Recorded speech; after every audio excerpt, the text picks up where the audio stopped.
से रघुनाथाय नाथाय सीताय पतये नमः। भक्ति भक्त भगवंत गुरु चतुर नाम वपुये तिनके पदवंदन किए नासत विघ्न अनेक नासत विघ्न अनेक। मंगल भवन अमंगल हारी उमा सहित जय जपत पुरारी। सिय राममय सब जग जानी करहु प्रणाम जोरी जुग पानी करहु प्रणाम जोरी जुग पानी। संत संगतीने झालो मी सावध सत्यासत्य बोध कळलासे योग्य मार्ग त्यांनी मज दाखविला त्यामुळे सुखाला पार नाही। नाही तर आज असतो गुंतून उपाध्या निर्मून असंख्यात। शुकदास म्हणे संत कृपा झाली म्हणून लाभली ज्ञान दृष्टी। शुकदास म्हणे संत कृपा झाली म्हणून लाभली ज्ञान दृष्टी। परमपूज्य स्वामी श्री शुकदासजी महाराज यांच्या संजीवन समाधी सोहळ्याच्या निमित्तानं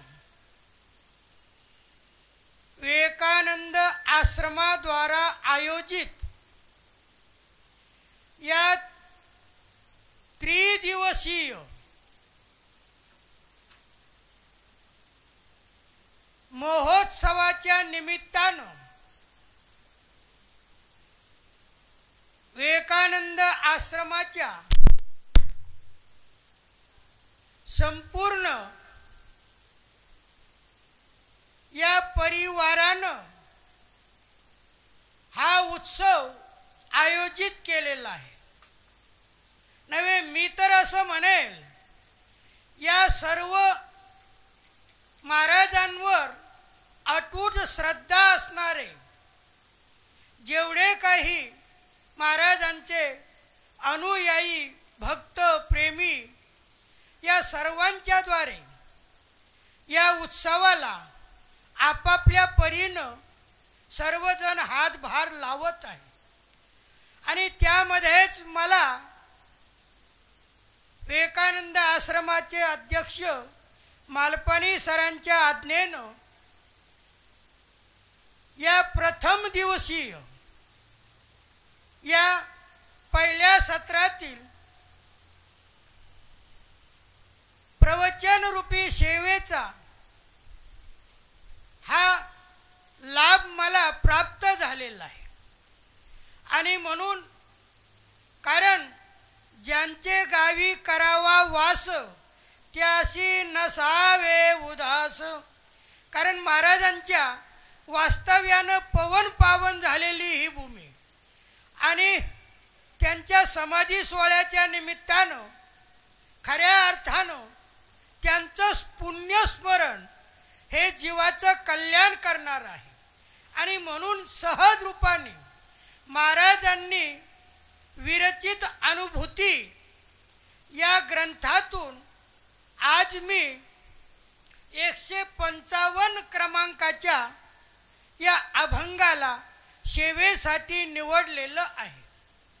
आणि निवडण्याचा मूळ उद्देश असा की सहज रूपानं कारण संत जे येत असतात ते जगाच्या कल्याणासाठीच येत असतात. आणि मी अनेक वेळा या विषयाचा वहापोह केलेला आहे. देव आणि संत यांच्यामध्ये फरक आहे की देव दुष्टाचं निर्दलन करण आणि सज्जनाचं परिपालन करण्यासाठी अवतार घेत असतात. परंतु संत जे असतात परमपूज्य महाराज श्री सारखे, हे दुष्टाचं निर्दलन करणं नाही, हे दुष्टांच्या मध्ये असलेली जी दुष्टबुद्धी. कारण माऊलीनं पसायदान मध्ये सुद्धा दुरितांचे तिमिर जावो, माऊलींनी असं म्हणलं दुरित जे आहे त्यांच्या ठिकाणी असलेलं जे तिमिर अज्ञान रूपी अंधकार तो नष्ट व्हावा. त्याचं कारण की स्वामी रामसुखदेवजी महाराजांचं एक वाक्य आहे, पाप से घृणा करो पापी से नहीं. फार गोड वाक्य आहे. पापी से घृणा मत करो. क्यों मत करो? की त्या पापामुळेच ती व्यक्ती पापी झालेली आहे. त्या पापामुळे पापी झाली म्हणून त्या पापाची घृणा करा, त्या व्यक्तीची घृणा करू नका. आणि माऊलींनी, ज्ञानेश्वर माऊलींनी सुद्धा तोच भाव, दुरितांचे तिमिर जावो, जे दुष्ट लोक आहे त्यांच्यामध्ये असलेलं तिमिर म्हणजे अज्ञान, हे नष्ट व्हावं. कारण ते नष्ट होऊ नये. कारण सहज रूपान आणि तोच भाव या आजच्या या महाराजांच्या अनुभूती या ग्रंथातून सहज रूपानं की महाराजांनी, कारण जीवाला जोपर्यंत संतांची भेट होत नाही तोपर्यंत जीव हा सन्मार्गाकडे चालूच शकत नाही. सन्मार्गाकडे चालण्यासाठी जीवाला उद्बोधन, प्रबोधन, प्रेरणा जर कोणी करत असतील तर ते म्हणजे संत आणि संतच करत असतात. आणि म्हणून प्रस्तुत या 155 क्रमांकाच्या या अभंगामध्ये महाराजांनी संत संगतीने झालो मी सावध, सत्यासत्य बोध कळलासे, या अभंगातील पहिल्या चरणामध्ये महाराज म्हणतात, खरं सांगू का, मला संतांची संगती घडली आणि संतांची संगती घडली आणि त्याचा परिणाम काय झाला, हे सर्वच्या सर्व अभंगाच्या पहिल्या चरणामध्ये सर्वप्रथम तर गोष्ट अशी आहे की जीवनामध्ये बिनु हरी कृपा मिलही नाही संता. बिनु हरी कृपा तुलसीदासांनी रामचरितमानस मध्ये फार गोड निरूपण केले. बिनु हरी कृपा, भगवंताच्या कृपेशिवाय संताची भेट होत नाही. आणि तोच भाव महाराजांनी सहज रूपानं वर्णन केलेला. महाराज म्हणतात, मला संतांची संगती झाली, संतांची भेट झाली. कारण संतांची भेट जीवनामध्ये होणं अतिशय दुर्मिळ आहे. त्याचं कारण मी अनेक वेळा वहापोह केलेला.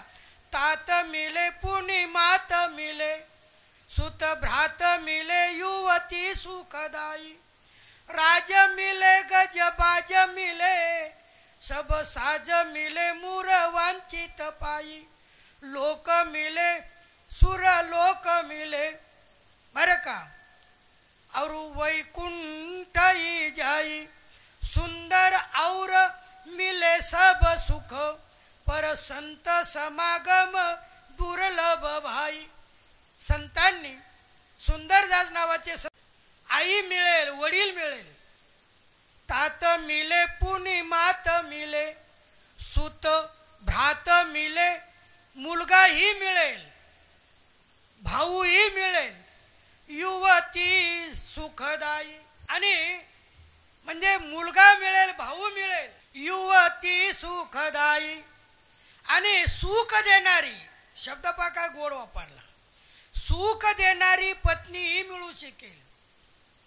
राज मिले गज बाज मिले सब साज मिले मूर वांचित पायी लोक सगळं सगळं मूर जी जी काही आपली इच्छा असेल ते सर्वच्या सर्व आपल्याला जीवनामध्ये प्राप्त होईल. लोक मिले विधी लोक मिले सुर लोक मिले वैकुंठ जाई. सुरदासजी हे सुंदरदासजी म्हणतात लोक परलोक स्वर्गलोक एवढंच नाही वैकुंठ जाई वैकुंठाची प्राप्ती सुद्धा होईल. सुंदर और मिले सब सुख. सुंदरदासजी म्हणतात या गद्याच्या पद्याच्या माध्यमानं सुंदर और मिले सब सुख पर संत समागम दुर्लभ भाई. परंतु जीवनामध्ये संतांची संगती अतिशय दुर्लभ सांगितले. नारद भक्ती सूत्रामध्ये सुद्धा नारदांनी गोड वर्णन केले. महत् संगस्तु दुर्लभ हो अमोघ हो आणि अगम्यश्च. नारद भक्ती सूत्रामध्ये नारदजी म्हणतात महत् संग संतांचा जो संग आहे ना तो दुर्लभ सांगितला अमोघ सांगितला आणि अगम्य. सहज रूपाने अनेक जेवढे काही आपण ग्रंथ जर विचार करून पाहिले तर सर्वांचा एकच आपल्याला सर्वच्या सर्व दिसून येईल की जीवनामध्ये सर्व प्रकारचे सर्व काही मिळू शकतील पण संतांची संगती अतिशय दुर्मिळ आहे.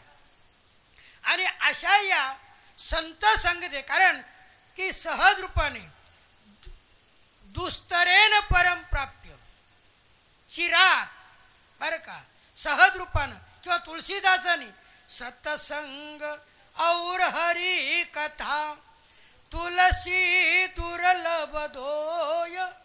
तुलसीदासी म्हणतात सतसंग और हरी कथा जीवनामध्ये संतांची संगती. आणि आपण आता 11 वाजता रामकथेचं श्रवण करणार आहात आणि ती रामकथा बरं का तुलसी दुर्लभ धोय. तुळशीदासी म्हणतात की जीवनामध्ये ह्या दोन गोष्टी अतिशय दुर्मिळ आहे. कोणत्या? सत्संग और हरी कथा तुलसी दुर्लभ धोय. धन और तारा ये तो पापी के घर हो किंवा धन और सुत दारा ये तो पापी के घर हो. अहो सत्ता संपत्ती हे तर पापी मनुष्याजवळ बी सापडते. आणि म्हणून सहज रूपानं हेच रूपामध्ये की तुळशीदासांनी सहज सांगत असताना वर्णन करत असताना गोड अशा प्रकारचं वर्णन केलं आणि त्या वर्णनामध्ये सुद्धा सहज रूपाने त्यांनी ते सांगत असताना सहज रूपानं कारण जीवनामध्ये की आपल्याला हे संतांची संगत भगवत कृपेशिवाय होत नाही. भागवतामध्ये सुद्धा गोड अशा प्रकारचा प्रसंग भाग्योदयेन बहुजन्म समर्जितेन. भाग्याचा उदय झाला अनेक पुण्य समर्जित अर्जित झालं. सत्संगम च लभते पुरुषो तदावै. भागवतामध्ये सहज रूपानं त्यावेळेला उद्धवजींना 11व्या स्कंदामध्ये फार गोड विवेचन आहे की भगवान म्हणतात उद्धवा खरं सांगू का जेव्हा भाग्याचा उदय होतो आपल्या संतांनी सुद्धा बहुता सुकृताची जोडी म्हणून विठ्ठल आवडी. आणि तोच भाव भाग्योदयेन बहुजन्म समर्जितेन. बहुजन्म अनेक जन्मामध्ये अर्जित केलेल्या पुण्याच्या त्या संचयानच काय होतं सत्संगम च लभते पुरुषो यदा वै. मनुष्याला खऱ्या अर्थानं सत्संग प्राप्त होतो. आणि त्याचा परिणाम काय होतो? अज्ञान हेतू कृतमोह मदांधकार नाशम विधाय तदो दयते विवेक. इथं अनेक वेळा म्हणत असतो, महाराजांची अनुभूती हा जो ग्रंथ आहे, गागर में सागर भरा. याच्यामध्ये गीता, भागवत, रामायण, महाभारत, उपनिषद, वेद सर्वांचं सार आहे. कारण अज्ञान हेतू कृत मोह मदा अंधकार. कारण संतांच्या, कारण मी जो हा अभंग निवडलेला आहे चिंतनासाठी, तोच भाव आहे. अज्ञानामुळेच तो या 84 लक्ष योनीमध्ये भटकत आहे. आकर 4 लक्ष 84 आगत युग जीव अविनाशी भरकट लख 84. तो 84 लक्ष योनीमध्ये जीव हा अज्ञानामुळे भटकत आहे.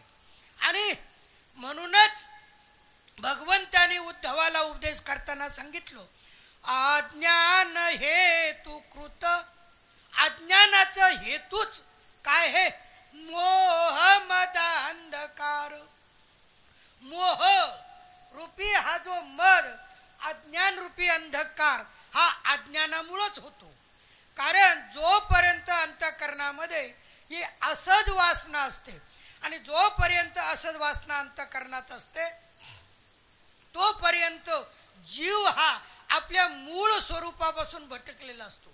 आणि जेव्हा त्याला खऱ्या अर्थानं तो भाव अज्ञान हेतू कृतमोह मदा अंधकार नाशम विधाय तदो दयते विवेक. सत्संगानं त्याचा परिणाम काय होतो? तदा विवेक उदयते. संतांची मी अगोदर वर्णन केलं, संतांची संगती अतिशय दुर्मिळ आहे. आणि ती जर झाली तर ती कशामुळं होईल? अनेक जन्मामध्ये आपण जे पुण्य साठवलं त्याचा परिपाक म्हणून ही संत संगती. आणि त्याचं फळ काय? की सहज रूपानं आपल्या अंतःकरणामध्ये त्याचा ज्ञानरूपी हा विवेक, हा दीपक तेव्हा उदयते, प्रज्वलित होतो. आणि तोच भाव महाराजांनी अभंगाच्या पहिल्या चरणात, संत संगतीने झालो मी सावध. संतांच्या संगतीचं, संतांच्या सहवासानं महाराज म्हणतात मी सावध झालो. तो अज्ञान हेतू, तो उदयते विवेक, तो विवेक जागृत झाला. आणि त्याचा परिणाम सत्यासत्य बोध कळलासे. जगात काय सत्य आहे, काय असत्य आहे याचा बोध संतांच्या संगतीशिवाय होत नाही. मी अनेक वेळा वापो करत असतो, आपण ज्यांच्या सहवासात राहतो त्याचा परिणाम आपल्यावर होत असतो. आणि म्हणून साधू संतांनी अनेकांनी वर्णन केलं, नेहमीच्याला संतांची संगती का करावी? की त्यांच्या जेवढे आपण सहवासात राहिलो तेव्हा ज्ञानरूपी हा दीपक प्रज्वलित होत असतो. सोप्या भाषेत अज्ञानरूपी अंधकार नष्ट होऊन ज्ञानाची ज्योत अंतःकरणामध्ये प्रगट होत असते. आणि म्हणून तोच भाव सत्यासत्य बोध कळलासे. महाराज म्हणतात जगामध्ये सत्य काय आणि असत्य काय. त्याचं कारण काय? जीव असत्याला सत्य समजून बसला. जीव संपूर्ण संसार हा असत्य. भगवद्गीतेमध्ये 2रा अध्याय आणि 16वा श्लोक, ना सतो विद्यते भावो ना भावो विद्यते सतः. भगवंतानी अर्जुनाला 2ऱ्या अध्यायाच्या 11व्या श्लोकापासून गोड रूपी असं चिंतन उपदेश करायला आरंभ करताना की सहज रूपानं जीव आणि आत्मतत्व याचं पृथक्करण करताना भगवंतांनी अर्जुनाला उपदेश केला.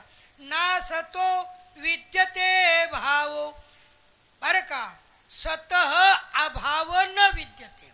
सत नाव हे परमात्म्याचं, परमात्म्याचा कधीही अभाव नसतो, बर का. आणि असत नाव हे संसाराचं, आणि त्या संसाराचा कधीही भाव म्हणजे सत्ता नसते. सोप्या भाषेत सांगतो आणखीन, की जे जे दिसणारं भ्रांतिमान, हे जे दिसणारं नश्वर विनाशी हा जो संसार आहे, जीवानं याला सत्य मानलं. आणि नित्य अविनाशी सदा राहणारा जो परमात्म तत्व आहे त्याला जीवानं असत्य मानलो. आणि महाराज या अभंगाच्या पहिल्या चरणामध्ये वर्णन करताना म्हणतात, मला सत्य काय असत्य काय हे संतांच्या संगतीमुळं कळालं. आणि म्हणून सत्यासत्य बोध कळलासे, संतांच्या संगतीमुळं मला खऱ्या अर्थानं बोध प्राप्त झालेला आहे. आणि मग जेव्हा सत्य असत्याचा बोध मला प्राप्त झाला आणि त्याच्यामुळं आणखीन काय झालं, योग्य मार्ग त्यांनी मज दाखविला, त्यामुळे सुखाला पार नाही. जगामध्ये अनेक प्रकारचे मार्ग आहे. जो तो आपलं पोट भरण्यासाठी, आपल्या व्यक्तिगत सुखासाठी नव्हे, याच्यापेक्षा आणखीन सांगतो, आपलं तुच्छ विनाशी बरं का स्वार्थ साधण्यासाठी अनेक प्रकारच्या लोकांनी अनेक प्रकारचे मार्ग पंथ या भूतळावर निर्माण केले. परंतु महाराज म्हणतात, तुम्हाला खरं सांगू का, जीवाला परमात्मा प्राप्तीकडे नेण्यासाठी, जीवाला स्वतःचा उद्धार करून घेण्यासाठी जर कोणता मार्ग असेल तर संतांनी दाखवलेला मार्ग. म्हणून मार्ग दावोनी गेले आधी दयानिधी संतते, तिनीची मार्गे चालू जाता न पडे गुंता कोठे काही. तेनेची मार्गे संतांनी सांगितलं, तेनेची म्हणजे ज्यांनी बर का महाजनो येन गतस पंथा, उपनिषदामध्ये महाजनो येन गतस पंथा, किंवा आपल्या सर्वांना माहिती आहे महाभारतामध्ये यक्ष प्रश्न, ते महाभारत सांगत नाही की त्याच्यामध्ये जेव्हा यक्षानं धर्मराजाला प्रश्न विचारला, क पंथा कोणता मार्ग, त्याच्यावर धर्मराजांनी सांगितलं महाजनो येन गतस पंथा. महाजन आडनावाचे नाही बरं का, हां, महाजन आडनावाचे नाही. महाजन, महा म्हणजे श्रेष्ठ जन, श्रेष्ठ जन ज्या मार्गाने गेले, गतस पंथा खऱ्या अर्थानं तोच मार्ग बरं का, सामान्य जीवानं त्याचं अनुकरण करावं. आणि म्हणून मार्ग दावोनी गेले आधी दयानिधी संतचे, दयेचे सागर असलेल्या संतांनी जो मार्ग दाखवला बरं का, तोच भाव. आणि महाराजही अभंगाच्या दुसऱ्या चरणात योग्य मार्ग त्यांनी मज दाखविला, आणि त्या योग्य मार्ग त्यांनी दाखविला आणि त्याच मार्गानं आम्ही चालू लागलो. त्याचं फळ काय प्राप्त होतं, त्यामुळे सुखाला पार नाही.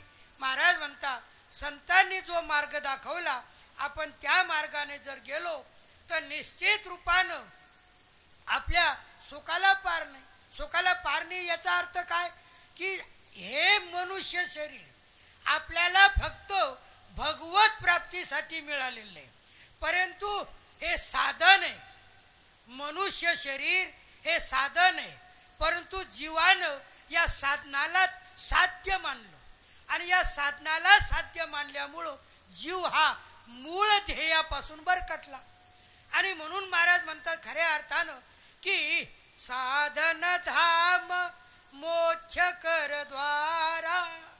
तुळशीदाने सांगितलं मोक्ष, मोक्षाचं द्वाराचं हे साधन आहे. किंवा मी अनेक वेळा याचा वापो केलेला आहे. कसा, नरक स्वर्ग अप वर्ग निशेनी.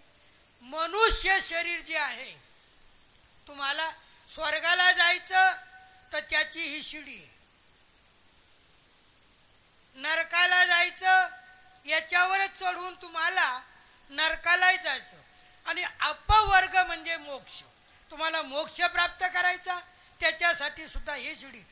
कुत्रे पशु पक्षी बरं का नव्हे, देवतांची शरीर जरी असले तर त्या शरीरानं सुद्धा तुम्हाला मोक्ष भगवत प्राप्ती करता येत नाही. तुम्हाला या ठिकाणी गीतेमध्ये आपण 9व्या अध्यायात जर चिंतन केलं फार गोड आहे की त्रैविद्या माम सोमपापूत पापा यज्ञैरिष्ट्वा स्वर्गतिं प्रार्थयन्ते ते पुण्यमासाद्य सुरेंद्र लोक मश्नन्ति दिव्यान दिवी देव भोगान. त्या ठिकाणी भगवान अर्जुनाला सांगता त्रैविद्या माम 3 वेदामध्ये सांगितलेल्या सकाम कर्माचं अनुष्ठान करून जीव काय करतो? पुण्य प्राप्त करतो. आणि पुण्य प्राप्त करून स्वर्गाची इच्छा करतो बरं का. आणि म्हणजे या अविनाशी अशा शरीरानं नश्वर अशा बरं का सुखाची तो इच्छा करतो. परंतु त्या ठिकाणी ते सर्वच्या सर्व कोटपर्यंत जोपर्यंत आपलं पुण्य आहे आणि एकदा का पुण्य संपलं मग पुन्हा परत आपल्याला या भूतळावर यावं लागतं. त्रैविद्या माम सोम पापूत पापा यज्ञैरिष्ट्वा यज्ञ यागादी करून स्वर्गतिं प्रार्थयन्ते ते पुण्यमासाद्य सुरेंद्र लोक मश्नन्ति दिव्यान दिवी देव भोगान. मग स्वर्गामध्ये दिवी नाव आहे स्वर्गाचं. स्वर्गामध्ये दिव्य अशा अनेक प्रकारच्या भोगांचं काय करतात? ते भोग भोगतात. परंतु ते भोग कायम राहणार आहे का? मी अनेक वेळा उहापोह केलेला आहे. बँकेमध्ये आपल्या खात्यात जेवढा पैसा आहे तेवढा तोपर्यंत आपण त्याचा विड्रॉल करू शकतो. 1 लाख 10 लाख काय जे टाकलेले असतील मग आपण 1 काढले 2 काढले आणि शेवटी 10 लाखही काढले आणि पुन्हा बँकेत गेलो विड्रॉल भरला. आपल्याला पैसे मिळतील का? नाही मिळणार. का? तो मॅनेजर म्हणाल अहो थुट्टे शास्त्री आता तुमच्या खात्यातले पैसे संपले. त्याप्रमाणे स्वर्गामध्ये जोपर्यंत तुमचं पुण्य आहे तोपर्यंत तुम्हाला दिव्य भोग त्या ठिकाणी भोगायला प्राप्त होती. पण ते का संपले की मग मात्र तुम्हाला परत या भूतळावर परत यावं लागेल. आणि पुन्हा मग ते तर पुण्याची पावटी सरे सवेची इंद्रपणाची उटी उतरे आणि येऊ लागती माघारे मृत्यू लोका. आणि मग जोपर्यंत पुण्य माऊली म्हणतात बरं का.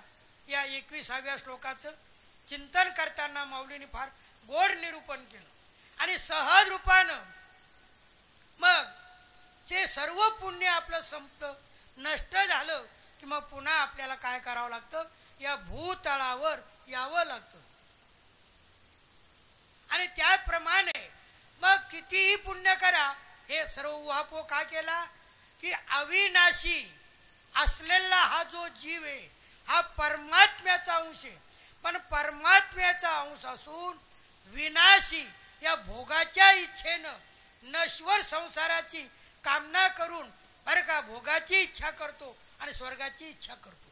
परंतु माऊलीमध्ये सुखदास महाराज म्हणतात खऱ्या अर्थानं संतांनी जर हा मार्ग मला दाखवला नसता तर वेगळ्या मार्गाने गेल्यामुळं जीवाचं अहित झालं असतं. म्हणून योग्य मार्ग त्यांनी मज दाखविला त्यामुळे सुखाला पार नाही. महाराज म्हणतात खऱ्या अर्थानं मला सत काय असत काय बरं का आणि खरं सुख कोणतं हे की आता याच्यामध्ये जेवढं वर्णन केलं तेवढं कमीच आहे. जीव नश्वर सुखाला विनाशी पदार्थाला तो अविनाशी समजतो आणि त्याच्यामध्ये सुख मानू लागतो. हे संसारिक सुख जो आहे ना, वास्तविक याच्या सुखच नाहीये, हे फक्त भ्रांतिमान आहे. हा सुखाचा भ्रम आहे.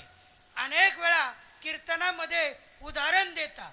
जसं कुत्रा जो असतो, एक हाडूक तो तोंडामध्ये चगळत असतो आणि चगळत असताना त्याच्या दाढला, बरं का, दाढा नरम असतात आणि तो दात त्याच्या ते हाडूक त्याच्यामध्ये अडकल्यामुळं रक्तस्राव त्याच्या दाढेतून होतो आणि दाढेतून झालेला रक्तस्राव त्याला तो गोड वाटतो. वास्तविक त्या हाडकामध्ये तो रस नाही, ते सुख नाही, ते सुख त्याच्यातच आहे, पण तो भ्रांतीनं समजतो या हाडकामध्ये ते सुख आहे. आणि त्याप्रमाणे नश्वर विनाशी या संसारामध्ये जीव हा सुख शोधत राहतो, पण विनाशी असलेल्या अशा या संसारामध्ये सुख नाही. महाराज म्हणतात खरं सुख कशात आहे हे संतांनी मला दाखवलं आणि कळालं आणि मग त्या मार्गाने गेलो, त्या मार्गाचं अनुसरण केलं आणि म्हणून त्यामुळे सुखाला पार नाही, सत्स्वरूपाची प्राप्ती झाली. जीव हा शिवस्वरूप झाला आणि शिवस्वरूप झाल्यामुळं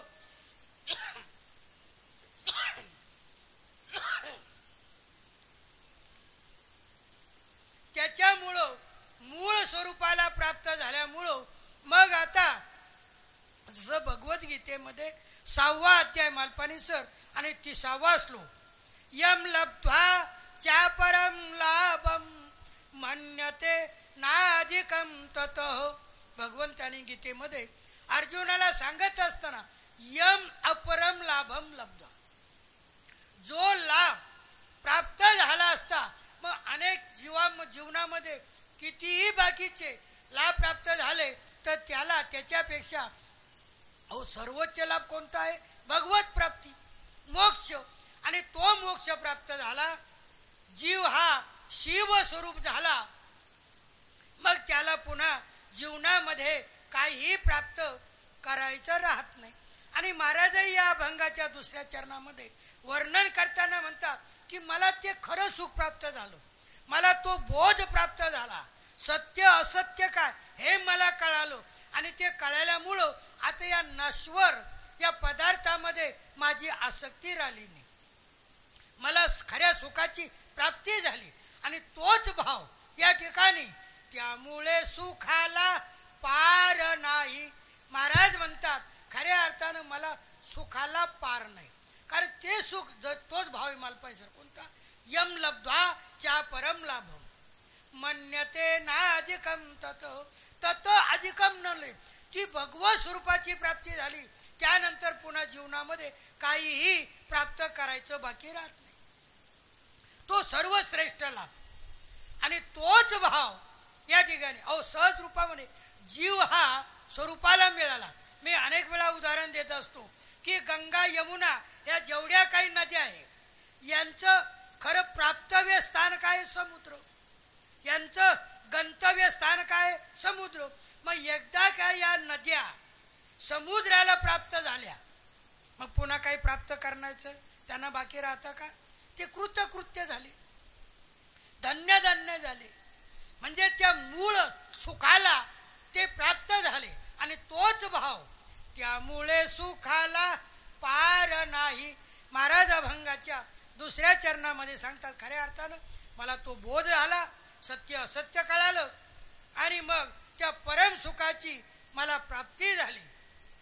आणि जर संताची संगती झाली नसती तर खऱ्या अर्थानं की जीव हा 84 लक्ष योनी भटकत चाललेला आहे आणि प्रत्येक योनीमध्ये तो काय अशा उपाध्या प्राप्त करतो आणि शेवटी नश्वर असं ते शरीर समाप्त करतो.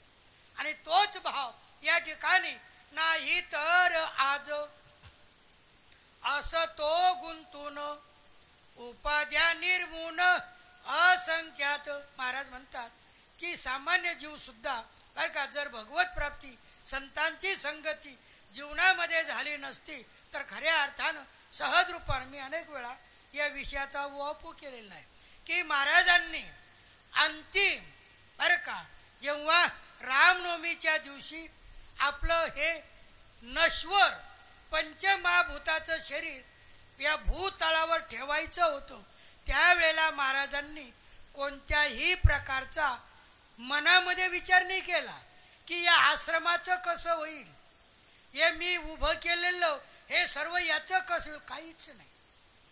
आणि म्हणून खऱ्या अर्थाने शूर ओळखावा रणी एक म्हणे.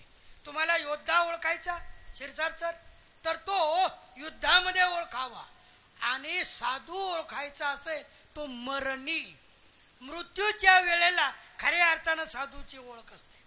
महाराजांनी काय विचार केला, रामनवमी कधी आहे, 4 वाजले का का की त्या प्रभू राम सत्यसुख परमात्ममय त्या परमात्मामध्ये आपलं हे संपूर्ण बरं का जीव स्वरूप हे त्या शिवामध्ये एक रूप होण्यासाठी बाकीच्या या उपाध्या ज्या आहे या सर्व इथं समाप्त केल्या. आणि तोच भाव या अभंगाच्या 3ऱ्या चरणामध्ये वर्णन करताना महाराज सहज रूपानं म्हणतात की या संतांच्या संगतीमुळं सत्य अर्थ कळालं, योग्य मार्ग त्यांनी मला दाखवला, परम सुखाची प्राप्ती झाली. आणि जर मला संतांची संगती झाली नसती, सत्य असत्य कळलं नसतं तर मी सुद्धा सामान्य जीवाप्रमाणे या प्रवाहात बरं का वाहत गेलो असतो. आणि म्हणून शेवटच्या चरणामध्ये शुकदास म्हणे संत कृपा झाली मनोनी लाभली ज्ञान दृष्टी. शेवटच्या चरणामध्ये महाराज अभंगाच्या शुकदास म्हणे संत कृपा झाली. महाराज म्हणतात खऱ्या अर्थानं संतांचा सहवास झाला, सर्व हे परम सुखाची प्राप्ती झाली. आणि संत कृपा झाल्याशिवाय खरेशाला मनुष्याला ज्ञानदृष्टी सुद्धा प्राप्त होत नाही. महाराज सुद्धा शेवटच्या चरणामध्ये वर्णन करताना म्हणतात संतांची कृपा झाली, संत कृपा झाली इमारत फळाली. ही जी इमारत आहे खऱ्या अर्थानं संत कृपेमुळंच आज ही म्हणजे शिवस्वरूपामध्ये प्राप्त झाली. आणि तोच भाव सहज रूपानं म्हणून संत संगतीने झालो मी सावध सत्य बोध कळलासे योग्य मार्ग त्यांनी मज दाखविला त्यामुळे सुखाला पार नाही नाही तर आज असतो गुंतून उपाध्या निर्मून असंख्यात. शुकदास म्हणे संत कृपा झाली मनोनी लाभली ज्ञान दृष्टी. गोपाल कृष्ण भगवान माऊली ज्ञानेश्वर महाराज माऊली शुकदास महाराज की. नित्य नियमाप्रमाणे आपण सर्वप्रथम महाराजांच्या अनुभूतीतील एका अभंगाचं चिंतन घेत असतो आणि त्यानंतर श्रीमद भगवद्गीतेतील श्लोकाचं चिंतन आपण घेत असतो. कारण टाकत असताना प्रवचन रूपी सेवा आणि म्हणून सहज रूपानं हा रामनवमीचा उत्सव आणि खऱ्या अर्थानं या रामनवमीच्या उत्सवाच्या निमित्तानं सुद्धा सहज रूपामध्ये की वेगवेगळ्या याच्यामध्ये महाराजांनी सुद्धा की आपल्या वेगवेगळ्या याच्यामध्ये वर्णन करताना सहज रूपानं आणि हा रामनवमीचा उत्सव आहे. खऱ्या अर्थानं जीव जो आहे भगवत स्वरूपात प्राप्त झाला, भक्ती मार्गात प्राप्त झाला की मग तिथं खऱ्या अर्थानं द्वैत राहत नाही आणि अद्वैतच राहतो. आणि म्हणून सहज एक अंतःकरणामध्ये या निमित्तानं एक भाव निर्माण झाला की आता आपल्याला प्रवचनासाठी गीतेतील कोणता श्लोक घ्यायचा, कोणता अध्याय घ्यायचा. मग अंतःकरणामध्ये सहज एक स्फुरणा प्रगट झाली की रामनवमी हे भक्ता भक्तांचं संतांचं खऱ्या अर्थानं भक्तीची एक मांदी आली. आणि या निमित्तानं मग 12व्या अध्यायाचं आपण थोडं थोडं जेवढं आपल्याला वर्णन करता आलं असं या भक्तियोगाचं चिंतन आपण थोडक्यामध्ये वर्णन करावं असा एक भाव अंतःकरणामध्ये आला. आणि सहज रूपानं की या ठिकाणी मग चिंतनासाठी घेतलेला जो श्लोक आहे तो 12व्या अध्यायातील 13वा श्लोक. अद्वेष्टा सर्वभूतानां मैत्र करुण एव च निर्ममो निरहंकार समदुःख सुखक्षमी. या खऱ्या अर्थानं 12वा अध्याय गीतेमध्ये भगवंतांनी ज्ञानयोग, कर्मयोग आणि भक्तियोग या तिन्ही योगाचं फार गोड अशा प्रकारे निरूपण केलेलं आहे. परंतु सहज रूपानं की या ज्ञानयोग, कर्मयोग या दोन्ही योगापेक्षा भक्तियोग हा खऱ्या अर्थानं कलियुगामध्ये सर्वश्रेष्ठ आहे. आणि सर्वश्रेष्ठ म्हणण्याचा अर्थ काय? मी अनेक वेळा थोडंसं बरं का पूर्व पीठिका आपल्या समोर थोडक्यामध्ये प्रस्थापित ठेवतो. 11व्या अध्यायाचा 55 नंबरचा जो श्लोक आहे की ज्याच्यामध्ये भगवंतानं अनन्य भक्तीचे लक्षणं सांगताना 11व्या अध्यायाचा 55वा श्लोक.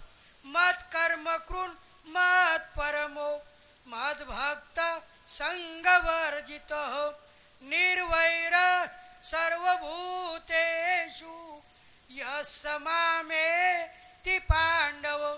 भगवंतांनी अर्जुनाला विश्वरूप दाखवलं. अर्जुनाचं मन त्यात रमलं नाही. मग अर्जुनानं भगवंताला सांगितलं तदेव मे, मला तेच देवा. कोणतं?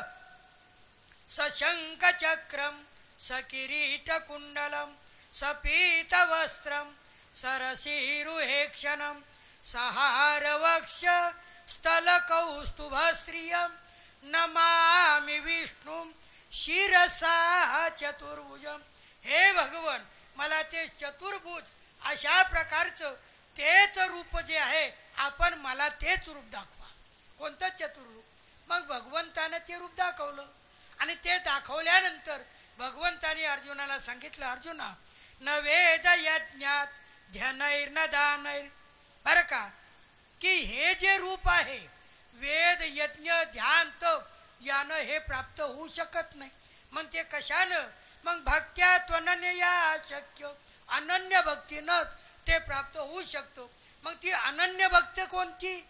मग याचा उत्तर 55व्या श्लोकात. मत कर्म कृन मत परमो मद भक्त संगवर्जित निर्वैर सर्वभूतेषु यस् मामेति पांडव. भगवंतानी सांगितलं अर्जुना मत कर्म करून मत परम मत भक्त की हे तीन जे आहे या तिघांमुळं खऱ्या अर्थानं भगवंताची घनिष्ठता प्राप्त होते. आणि निर्वैर आणि पुन्हा दुसरं संगवर्जित, याच्यामुळं संसाराची विच्छेद.